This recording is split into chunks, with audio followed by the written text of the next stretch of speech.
This is the actual biodigester, and it's a JoJo tank, a horizontal 500 litre biodigester tank, and it's filled almost to about here with cow dung.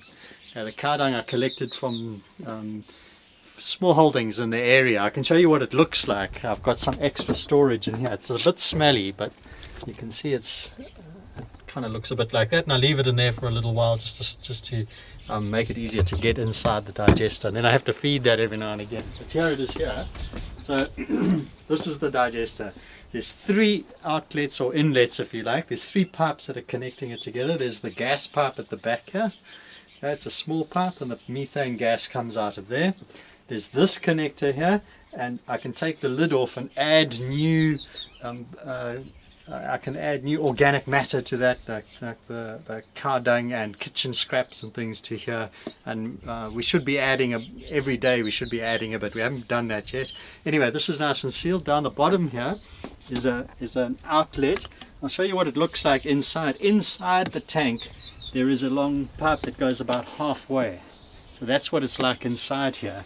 And when I fill up some new organic matter, then I can take out some excess water. Essentially it's like liquid fertilizer, but that's only from halfway, which is the kind of dead zone, if you like, inside the digester. It's where there's the least amount of bacterial activity, in the halfway zone. So I'm tapping off the water that gets formed there, and it's just like a liquid fertilizer. So that's what that's for.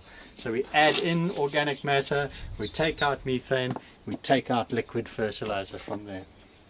Then the next step from the digester, on the pipe, it goes into this fatter pipe. What's inside there is a whole lot of steel wool that's been compressed all the way up there. So the gas comes in here. The gas has to find its way through the steel wool all the way up to the top. And the reason for the steel wool is I'm trying to get the hydrogen sulfide, which is mixed with the methane that comes out of the digester. I'm trying to clean the gas mixture of hydrogen sulfide. I want the hydrogen sulfide to react with the iron, preferably the iron oxide, which is in here, and so stop the hydrogen sulfide going into the gas that we're going to eventually burn. This is called a scrubber. Okay, it's just to clean the gas. It's the first step in actually cleaning the gas.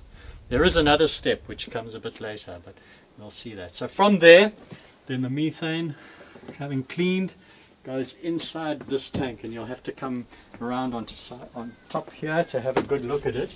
The tank, the pipe goes into, okay, the pipe comes into the collector tank at the top here. There it is. So the methane's coming inside here, okay, and it gets into this drum, and this drum is floating.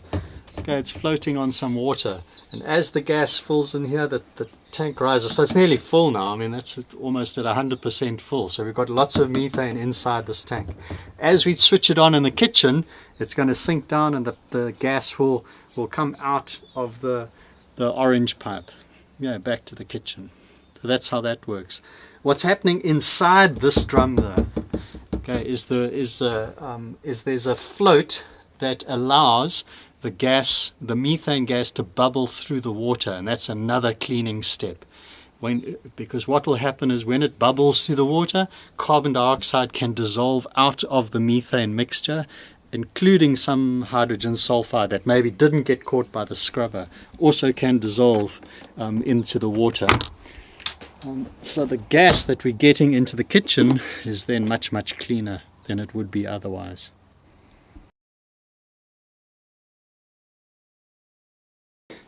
And just turning on the tap to let the methane through the pipe. This is a homemade flashback arrestor. What it is, inside the piece of copper pipe is some steel wool that's been compressed into here, so that if the flame shoots back up the pipe, it gets broken up in here, and it just arrests the flame in this little device. So it's a safety. It's a safety valve. The methane gas comes in here and then into the stove, and what I've done is I've just drilled out the little hole where the gas flows through to make it slightly bigger, because the pressure is slightly lower, and methane we need to feed a bit more methane through into there than into the stove, rather than LPG gas. Okay, Okay, there you can see it's burning with a really nice blue flame. It's a slightly different color flame to a normal LPG gas. I'll show you what that looks like right next to it here.